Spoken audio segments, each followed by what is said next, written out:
नमस्कार. आजच्या भागाला जर शॉर्टमध्ये एक्सप्लेन करायला जाऊ तर मुलांचं असं चाललेलं की तुम्ही लोकही सुद्धा आम्हाला ओरडणार आहे ते आणि मीनवाईल इकडे मामा स्पष्टपणे सगळ्या सोसायटीवाल्यांना नकार देत असतात की नाही, मी लग्नामध्ये काही इंटरेस्टेड नाही आहे आणि मला हे सगळं करायचं नाही. त्यानंतर या लोकांचं प्लॅनिंग ठरतं का नाही, आपण काहीतरी करायचं आणि त्याच्याचसाठी ते चंदन आजोबा आणि मीनाला भेटायला जातात. मीनाचा पहिले स्पष्टपणे नकार असतो, पण नंतर मुलांच्या समजवण्यानंतर तिचाही होकार येतोय. चला बघूया डिटेलमध्ये आजच्या एपिसोडमध्ये काय काय घडले. नमस्कार. आजच्या भागात आपण बघणार आहोत, इकडे भैरवी म्हणत असते, मुलांना तुम्ही नाश्ता करून घ्या. तेव्हा ते म्हणतात, आता काय आहे, आता अजून तुम्हाला ओरडायचं असेल ना, म्हणजे कालचा ओरडा थोडा कमी पडला असेल तर एक काम करा, या नाश्त्याबरोबर ओरडा सुद्धा आम्ही खाऊ शकतो. तेव्हा ते म्हणतात, आम्हाला असं वाटत होतं आजी आजोबा असले तर कसं छान वाटतं ना, पण तुम्हा लोकांना हे सगळं काही वाटत नाही, म्हणून जाऊ दे, आता आम्ही सुद्धा तुमच्याकडे जास्त लक्ष देणार नाही. तेव्हा भैरवी म्हणते, तसं नाही आहे, जरा समजून तर घ्या. इकडे मामा म्हणत असतात, कोणी कितीही प्रयत्न केले ना तरी सुद्धा मला या वयामध्ये भोल्यावरती चढायची बिलकुल इच्छा नाही आहे आणि मी माझ्या हिशोबानेच वागणार आहे. तेव्हा राधाकिशा म्हणतात, बरोबर आहे, भाऊजी हुशारच आहेत म्हणून तर त्यांना सगळ्या गोष्टींचं सगळं कळतं. तेव्हा जना म्हणायला लागतो, पण जर तुम्हाला सोबतीची गरज असेल आणि मुलांना आजीची गरज असेल तर मला तरी वाटत नाही त्यातमध्ये काही हरकत आहे. तेव्हा रुपाली म्हणायला लागते, तुम्ही किती काही प्रयत्न केले ना, तुमची नातवंड कशी आहेत हे तुम्हाला सुद्धा माहिती आहे. ओरडून रडून भांडून कसेही ते तुमच्याकडून गोष्टी काढू शकतात, हे सुद्धा आठवण ठेवा. तेव्हा ते म्हणतात, कसं आहे माहिती का, माझी नातवंड कशी आहेत आणि काय आहेत ना हे मला खूप छान प्रकारे माहिती आहे आणि त्यांना कसं समजवायचं हे सुद्धा माहिती आहे. हे सगळं इम्पॉसिबल आहे.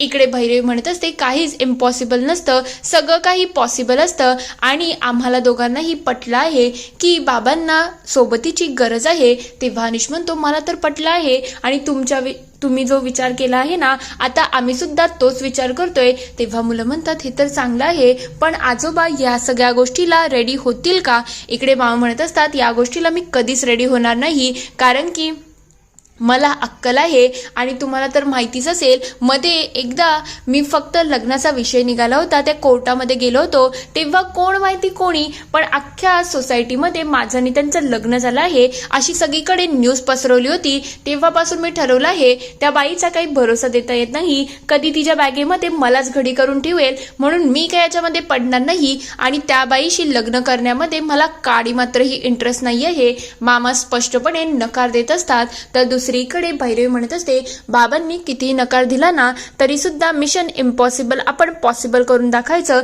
कारण की इम्पॉसिबल मध्ये पॉसिबलची शक्यता जरा जास्तच असते. तेव्हा अनिश म्हणतो, त्याच्यामध्ये ऍक्शन होतं आणि आपल्याला याच्यामध्ये आता रोमॅन्स पाहिजे आहे आणि तोही छान प्रकारे. इकडे या लोकांचं जोरदार प्लॅनिंग सुरू झालेलं असतं. तर दुसरीकडे हे लगेच मीना आणि चंदनच्या जवळ जातात. तेव्हा चंदन आजोबा म्हणतात, खरंच मुलांना तुम्हाला मानायला पाहिजे, तुम्हाला एवढ्याशा वयामध्ये सुद्धा आपल्या आजोबांची काळजी आहे, त्यांना काय हवं काय नको याचा तुम्ही विचार करता, ही खरंच खूप मोठी गोष्ट आहे. तेव्हा मीना म्हणते, काय बरोबर करतायत हे, या वयामध्ये कोणी लग्न करतंय का, हे मला बिलकुल आवडलेलं नाही. तेव्हा ते म्हणतात, आजी तू सांग ना आम्हाला, तू आमचे लाड करते, आमच्यासाठी सगळं काही करते, पण तिकडे तर कोणीच नाही आहे ना, मग तू आजोबांबरोबर इकडे तिकडे फिरते, तुझ्या आवडीनिवडी जपते, पण आजोबांचं काय ग, आजी तर आमच्या देवाघरी गेली आहे ना. तेव्हा ते म्हणते, देवाघरी गेली मग त्याचा अर्थ असा नाही ना की तुम्ही काहीही करत सुटाल. तेव्हा ते म्हणतात, हे बघ आजी, कसं आहे माहिती का, आता माझी बॅग थोडी फाटली आहे, तर माऊ मला म्हणाली की आपण ती बॅग न शिवता आपण नवीन बॅग आणू. मग तसंच आता आजी तर आमची देवाघरी गेली ना, मग माझा हिशोब आहे की आजोबांसाठी आपण नवीन आजी आणूया, कसं रिप्लेसमेंट तर गरजेचं आहे ना. तेव्हा ती म्हणते, काय बोलताय तुम्ही, बॅग आणि आजी याचं काही ताळतंत्र राहतं की नाही. तेव्हा चंदनाजवळ म्हणतात, अगं तिने उदाहरण दिलं, तिला जसं समजलं तसं तू तुझ्या भावना समजून घे ना. तेव्हा अनिश म्हणतो, आम्हा दोघांनाही पटलेलं आहे, बाबांना खरंच गोष्टींची गरज आहे, आता आम्ही लोक आमच्या व्यापामध्ये पुढे जातोय, भैरवीचा बिझनेस जसा वाढेल तसं आमचं सुद्धा त्यांच्याकडचं लक्ष कमी होईल आणि या वयामध्ये जर त्यांना जोडीदार मिळाला तर त्यांचं आयुष्य जास्त चांगलं होईल. तेव्हा ती म्हणते, नाही पण मला हे काही पटत नाही आहे. तेव्हा अनिश म्हणतो, पण तुम्हालाही आमची साथ तर द्यायला लागेल ना.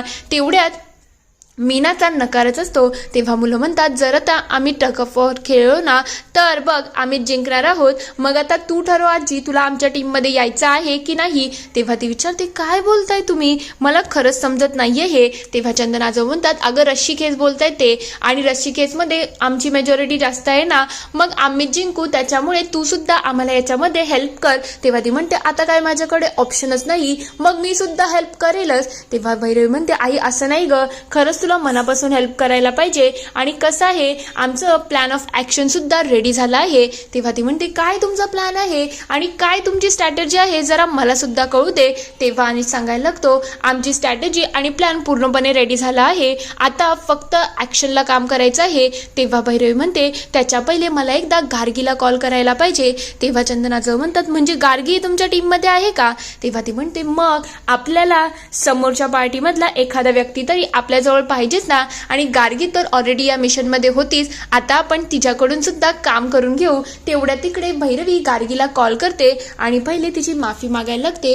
गार्गी सॉरी, खरंच त्या दिवशी आमच्यामुळे खरंच खूप जरा जास्तच झालं, तुमचा अपमान करून आम्हाला तुम्हाला घराबाहेर काढायचं नव्हतं, पण दुसरा कोणता ऑप्शनच नव्हता, आणि अचानक हे सगळं झालं त्यामुळे आम्ही सुद्धा गोष्टी समजून घेतल्या नाही. मॅडम ठीक आहेत ना, त्यांना बरं वाटतंय ना. तेव्हा ती म्हणते सगळं ठीक आहे भैरवीताई, तू माफी नको मागू ग. तेव्हा ती म्हणते पण आता तुमच्या तिघांच्या गोष्टी आम्हाला पटत आहेत, आणि याच्यामध्ये आता अनिश मी सुद्धा तुमची साथ देईल, आणि माझे आई बाबा सुद्धा यामध्ये तुमची साथ देणार आहेत. तेव्हा गार्गी म्हणते खरंच का, म्हणजे हे मिशन लवकर सक्सेसफुल होईल. तेव्हा ती म्हणते हो, आता याच्यासाठी मी प्लॅन ऑफ ऍक्शन सुद्धा रेडी केला आहे, तू मला भेटायला ये, आपण लवकरच याच्यावरती काम सुरू करू. सगळे खूप खुश असतात की फायनली त्यांना जे पाहिजे ते होत आहे. इकडे सगळेजण कॅफेमध्ये भेटतात.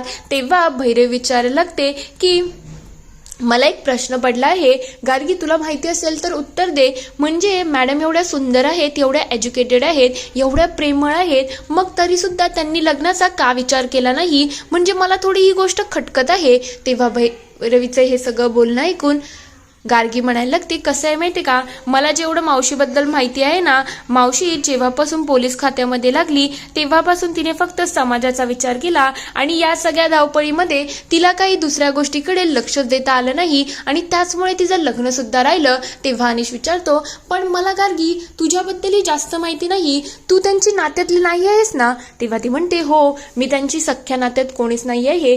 माझी आई आहे ना, ती मावशीच्या घरी कामाला होती, माझे वडील मी लहान असतानाच गेली, त्यानंतर आई उपासमार भूक हे सगळ्यामुळे आई सुद्धा लवकरच गेली, आणि त्यानंतर माझ्या नातेवाईकांनी माझी जबाबदारी घ्यायची पूर्णपणे नकार दिला.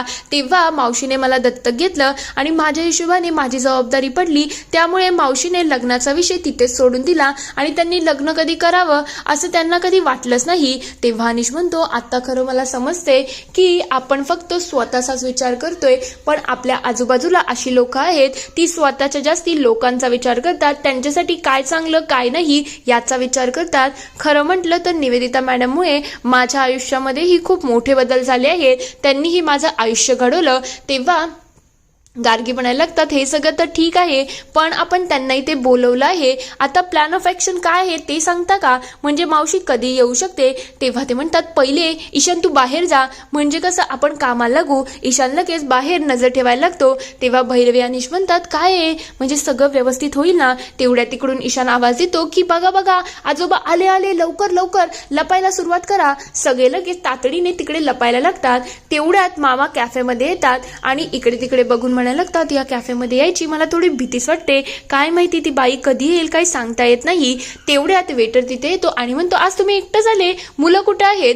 तेव्हा म्हणतात काय मी एकटा आलो तर मला कॉफी देणार नाही का तू. तेव्हा तो म्हणतो तसं नाही हो सर, पण तुमच्याबरोबर नेहमी मुलं असतात ना म्हणून विचारलं. तेव्हा ते म्हणतात आज माझा मित्र येणार आहे, तू आत्ता मला कॉफी घेऊन ये, खाण्यापिण्याचं नंतर बघू. भैरवी आणि गार्गी ईशान सगळे त्यांना लपून बघत असतात. मामा विचार करतात इथे यायची थोडी जरा जास्तच भीती वाटते, जर त्या मॅडम आल्या तर मला त्यांच्याशी पहिल्यांदा भेट झालेली गोष्ट आठवते की मुलांनी कसं त्यांच्या बॅगमध्ये तो बोळा टाकला होता आणि नंतर त्यांनी कसं यांना चोर म्हणून तमाशा केला होता, या सगळ्या गोष्टी आठवून मामा थोडे टेन्शनमध्ये आलेले असतात. इकडे ते त्यांची वाट बघत असतात. तेव्हा ते म्हणतात, ईश्वरने मला इथे का बोलवलं आहे, नेमकं हे प्रकरण काय आहे मला समजायला पाहिजे. तेवढ्यात तिथे निवेदिता मॅडम सुद्धा येतात. त्यांना बघता मामा रागामध्ये बघायला लागतात की या बाई इथे का आल्या. इकडे त्या लगेच गार्गीला कॉल करतात आणि विचारतात, काय ग गार्गी, तू कुठे आहेस, आत्ताच माझी संस्कार वर्गाची क्लास संपली आहे पण तू काही दिसत नाही. तेव्हा ती म्हणते, मावशी मी एका कामामध्ये अडकली आहे, जसंच माझं काम होतंय ना तसंच मी तुझ्यापर्यंत येते, मला 10-15 मिनिटं लागतील. तेव्हा ती म्हणते, ठीक आहे, काय हरकत नाही, तू तुझं कामावर आणि त्यानंतर ये. इकडे हे सगळे चोरून चोरून सगळ्या गोष्टी बघत असतात. तेव्हा मामा विचार करतात की मला इथे ईश्वरने का बोलवलं असेल, त्याला हे विचारायला पाहिजे. काय रे ईश्वर, तू कुठे आहेस, मी कधीपासून इथे आलो आहे पण तू इथे मला भेटलाच नाही, त्यापेक्षा आपण घरी बोललो असतो ना. तेव्हा ते म्हणतात, नाही रे, मी 10 ते 15 मिनिटात येतो, तू थांब ना जरा. मामांना टेन्शन आलेलं असतं की अजून 10-15 मिनिटं जरा जास्त झाले नाही का. तेवढ्यात इकडे मामा थोड्या रागामध्येच असतात. तेवढ्यात तिथे वेटर येतो आणि चुकून निवेदिता मॅडमच्या टेबलवरती कॉफी ठेवतो. त्या लगेच थँक्यू बोलतात. तेवढ्यात मामा म्हणतात, काय रे, कॉफी तर पहिले मी मागवली ना. तेव्हा तो म्हणतो, सॉरी सर, माझ्याकडून चूक झाली, मॅडम ही कॉफी त्यांची आहे, मी त्यांना देते. तेव्हा ते म्हणतात, कसं, ही कॉफी तुम्ही माझ्या इथे ठेवली ना, मग ही कॉफी माझीच आहे. तेव्हा मामा म्हणतात, कसं काय, ऑर्डर पहिले मी केली आहे ना, मग पहिली ज्याने ऑर्डर केली असेल त्यालाच कॉफी मिळायला पाहिजे ना. तो वेटर इकडून तिकडे त्याचं चाललं असतं. तेव्हा निवेदिता मॅडम म्हणतात, कसं आहे माहिती का, कॉफी कोणी ऑर्डर केली असो पण ज्याच्या टेबलवरती पहिले कॉफी ठेवली त्यालाच कॉफी मिळायला पाहिजे, मग ही कॉफी माझीच आहे. हे ऐकल्यानंतर इकडे मुलं म्हणायला लागतात, बघा यांचं काय चाललं आहे, लहान मुलांसारखे भांडतायत. तेव्हा इरा ईशांचं हे सगळं बोलणं ऐकून भैरवी म्हणायला लागते, शांत व्हा, आपल्याला माहिती आहे ना ही गोष्ट वाटते तेवढी सोपी नाही आहे, आपल्याला खूप पेशन्स ठेवायला लागणार आहेत आणि हे वाटते तेवढं इझी नाहीच आहे. त्या तिघांचं टेन्शन वाढलेलं असतं. तेवढ्यात तो वेटर म्हणायला लागतो, थांबा जरा, तुम्ही दोघंही भांडू नका, सर तुम्ही तुमची ही कॉफी घ्या, मी दुसरी कॉफी घेऊन येतो मॅडम तुमच्यासाठी. तो लगेच तिथून निघून जातो.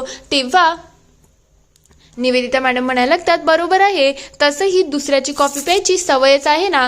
तेव्हा ते म्हणतात, मी काय दुसऱ्याची कॉफी पिली नाही, माझीच कॉफी आहे जी मी पित आहे. त्या दोघांचं जोरदार भांडण सुरू झालेलं असतं. तेव्हा अनिश म्हणतो, यांचं चाललं तरी काय आहे, आपण काय विचार केला होता आणि यांचं बघ ना काय चाललं आहे. तेव्हा ती म्हणते, आपण जसं ठरवलं आहे ना तसं झालं तर काही प्रॉब्लेम होणार नाही. या लोकांचं टेन्शन वाढलेलं असतं. तेवढ्यात तिथे एक कपल येतं, म्हणजे राजस्थानी कपल असतं. तेव्हा ते म्हणतात, आज मला खूप आनंद झाला आहे की आज आपलं लग्न झालं आहे. तेव्हा ती म्हणते, हो ना, मला तर एवढा चांगला जोडीदार मिळाला, हेच माझं भाग्य आहे. तेव्हा तो विचारतो, बायको तुला सांग ना, तुला कॉफी प्यायची आहे का, तसंही या वयामध्ये मला तुमचं प्रेम मिळालं आहे, हेच माझ्यासाठी खूप जास्त इम्पॉर्टंट आहे. तेव्हा ती म्हणते, खरंच माझा बिन तर खरंच खूप मस्त आहे. तेवढ्यात तिथे वेटर येतो आणि म्हणायला लागतो, सर तुम्हाला काय हवं आहे. तेव्हा ते सांगतात, एक काम कर, आजची कॉफी माझ्याकडून सगळ्यांना आणि मी सगळा बिल भरेल. तेव्हा ती म्हणते की कसे माहिती का, माझा बिन आहे ना तो खरंच मन मोठा आहे, त्याच्याचमुळे तर तो सगळ्यांना सगळं काही देतो. हे सगळं बघितल्यानंतर इकडे मामा म्हणायला लागतात, या वयामध्ये लग्न करायची काय गरज आहे. तेव्हा निवेदिता मॅडम म्हणतात, हे बघा, सरकारने लग्न स्टार्ट करायचं वय दिलं आहे, त्यानंतर कोणाला किती वयामध्ये लग्न करायचं आहे हे सर्वस्व पर्सनल आहे, मग तुम्ही तरी याच्यामध्ये पडू नका. तेव्हा ते म्हणतात, त्यांची इच्छा असो पण या वयामध्ये शोभतं का लग्न करायला. तेव्हा त्या म्हणायला लागतात, शोभो की नाही शोभो, या वयामध्ये ज्याला जोडीदाराची गरज तो जोडीदार निवडतोच ना. तेव्हा ते म्हणतात, कसं आहे माहिती का, जोडीदाराची गरज असो या नसो पण तुमच्यासारखा माणूस नसलेला जास्त चांगला आहे. सतत किरकिर चालू असतो आणि सतत भांडण सुरू असतं.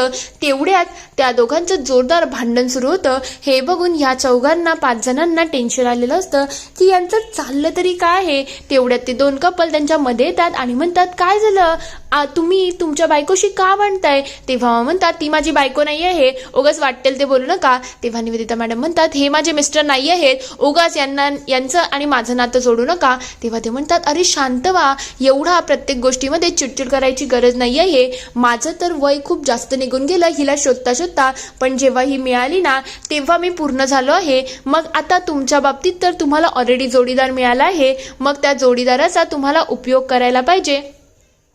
उगाच त्याच्याबरोबर भांडून काही अर्थ बनत नाही, हे भांडणं अगदीच चुकीचं आहे. तेव्हा हे सगळं ऐकून भैरवी म्हणायला लागते, फायनली मला असं वाटते आपला प्लॅन यशस्वी होणार आहे. ते तिघही खूप खुश असतात. इथे हा एपिसोड संपतो. पुढील भागात आपण बघणार आहोत ते कपल इकडे मामांना म्हणायला लागतात, तुम्ही यांना रोज द्या म्हणजे यांना छान वाटेल. तेव्हा मामा झटका देऊन त्याला तिथे पाडायला जातात, पण त्याला लागतं. तेव्हा तो म्हणतो, काय ग माझं नाकबीक तर फुटलं नाही ना. तेव्हा म्हणतात, काय रे आता तर हा राजस्थानी बोलत होता, अचानक मराठी कसा बोलायला लागला. हे ऐकल्यानंतर या 5 जणांचं टेन्शन वाढलेलं असतं की आपला प्लॅन तर फसला. तेवढ्यात निवेदिता मॅडम म्हणतात, मला खरं खरं सांगा तुम्ही हे खोटं नाटक का केलं आहे. मामा विचारतात, खरं सांगा हे सगळं कशामुळे झालं आहे. तेव्हा ते म्हणतात, आम्हाला हे सगळं भैरवीने करायला सांगितलं आहे. इथे हा पूर्ण एपिसोड संपतो. आता खरंच भैरवीचा प्लॅन तर फसलेला आहे, पण खरंच भैरवी आणि जे करतायत ते योग्य आहे की अयोग्य, तुम्हाला काय वाटतं ते मला कमेंटमध्ये नक्की कळवा. व्हिडिओ आवडला असेल तर लाईक, शेअर, सबस्क्राईब करायला विसरू नका. Thank you for watching.